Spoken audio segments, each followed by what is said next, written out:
আসসালামু আলাইকুম। সেনাপ্রধানের এই ফোন আলাপটি শোনেন, শুনলে অনেক কিছু জানতে পারবেন। 5ই আগস্ট জননেত্রী শেখ হাসিনা গণভবনে কি করতে চেয়েছিল। ভিডিওটা পর্যাপ্ত পরিমাণ শেয়ার করবেন আর ভিডিওটা মনোযোগ সহকারে শুনবেন। অবশ্যই আপনি বুঝতে পারবেন কি ঘটতে চেয়েছিল আর সেনাপ্রধান কি ঘটিয়ে দিছে। দেখতে থাকুন সম্পূর্ণ ভিডিও খুব মনোযোগ সহকারে। আপনি ভালো আছেন ও স্যার? আচ্ছা আচ্ছা, হ্যাঁ হ্যাঁ, ভালো ভালো।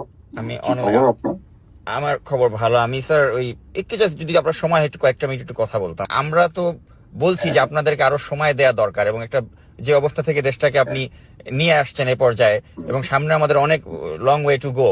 তো যারা অলরেডি ইমপেশেন্ট হয়ে যাচ্ছে তাদের জন্য কি আপনার কোনো বার্তা আছে? মানে কে কি সম্বন্ধে ইমপ্রেশন, আমি I am not very clear. মানে কিছু কিছু মানে জায়গা থেকে মানে আপনার অবস্থানকে নিয়ে কেউ কেউ প্রশ্নবিদ্ধ মানে করার চেষ্টা করছে আপনাকে। তো কি মানে ধরনের আমি জানি না, কি ধরনের।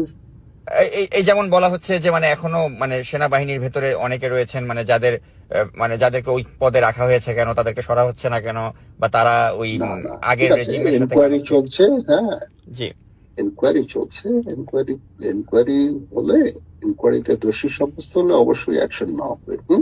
জি দেয়ার আর মেনি ইস্যুস, অনেক কিছু, অনেক আছে যেগুলো আস্তে আস্তে এনকোয়ারি হচ্ছে। জি enquiry take some time. Without proof, প্রমাণ না হলে কারো বিরুদ্ধে কোনো অ্যাকশন নেওয়া যায় না। জি তো এই প্রক্রিয়াটা একটু ধীর প্রক্রিয়া চলছে। জি তো দেখা যাক, এটা আমাদের বেশ কিছু জিনিস আছে যেগুলো করতে হবে। আচ্ছা আচ্ছা। আর আরেকটা বিষয় জানতে চাচ্ছি আপনার কাছ থেকে আরেকটা বিষয় জানতে চাচ্ছি স্যার, যে মানে এই যে এখনো যে মানে সেনাবাহিনী কেন ব্যারাকে ফিরে যাচ্ছে না, এই কথা অনেকে বলছে যে সেনাবাহিনীর এখন থাকা উচিত না মাঠে, তাদেরকে চলে যাওয়া উচিত। এটার সাথে কি আপনি এগ্রি করেন?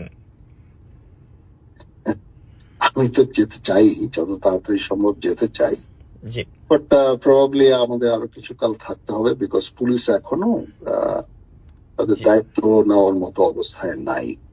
জি পুলিশ বাহিনী তো অলমোস্ট ডিসলভ হয়ে গিয়েছিল, এখনো দায়িত্ব নেওয়ার মতো হয়নি। দায়িত্ব নেওয়ার মতো হলে অবশ্যই আমরা ফেরত চলে যাব। আর এই যে আনসারকে দিন তো থাকতে চাই না।